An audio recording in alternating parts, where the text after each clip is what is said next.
நம்ம எவ்வளோ ஹெவியாக சாப்பிட்டாலும் நம்மளை ஃபுல்ஃபில்லாக உணர வைக்கிறது அப்படிங்கிறது வந்து இந்த ரசம் தான். ஸோ இந்த ரசம் இன்றைக்கி எப்படி வைக்கிறதுன்னு நான் சொல்ல போகிறதில்ல. இந்த ரசத்தில் என்ன பெனிஃபிட்ஸ் இருக்குது அப்படிங்கிறத தான் உங்களோட நான் ஷேர் பண்ண போகிறேன். ரசம் வந்து பார்த்திங்கன்னா உங்களுக்கு டைஜஷன் ப்ராப்ளம்க்கு ரொம்பவே ஹெல்ப்ஃபுல்லாக இருக்கும். நீங்கள் எவ்வளோ தான் ஹெவியாக சாப்பிட்டீங்கனாலும் அந்த கடைசியாக கொஞ்சமாக ரசம் ஊற்றி நீங்கள் சாப்பிடும்போது உங்களுக்கு வந்து அவ்வளோ ஒரு கம்ப்ளீட்டாக ஃபீல் ஆகும் அண்ட் டைஜஷனுக்கு அவ்வளோ ஹெல்ப் பண்ணும்.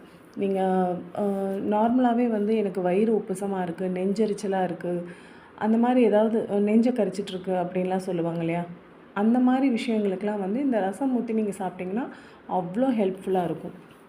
அண்ட் இதில் இருக்கிற பெப்பராக இருக்கட்டும் அண்ட் ஜீரகம், கருவேப்பிலை, டர்மரிக் அண்ட் பெருங்காயம், இது எல்லாமே வந்து நோய் எதிர்ப்பு சக்தியை அதிகப்படுத்தக்கூடிய பொருட்கள் தான் இது இருக்குது. ஸோ இது வந்து நோய் எதிர்ப்பு சக்திக்கு ரொம்பவே நல்லது. யூஸ்வலாகவே வீட்டில் யாருக்காவது உடம்பு சரியில்லை அப்படின்னா நம்ம அம்மாக்கள் நம்மளுக்கு ப்ரிஃபர் பண்ணுறது வந்து பார்த்திங்கன்னா ஃபஸ்ட்டு ரசம் சாப்பாடு தான். ஸோ அது சாப்பிட்டாலே வந்து நம்மளால் எதுவுமே சாப்பிட முடியாது, பட் அந்த ரச சாப்பாடு கொஞ்சமாவது சாப்பிட முடியும். அது சாப்பிட்டாலே நம்ம ஏதோ ஒரு கொஞ்சம் பெட்டராக ஃபீல் பண்ணுற மாதிரி இருக்கும் இல்லையா? ஸோ ரசம் வந்து அவ்வளோ ஒரு பெஸ்ட்டு மெடிசன் என்னை பொறுத்த வரைக்கும்.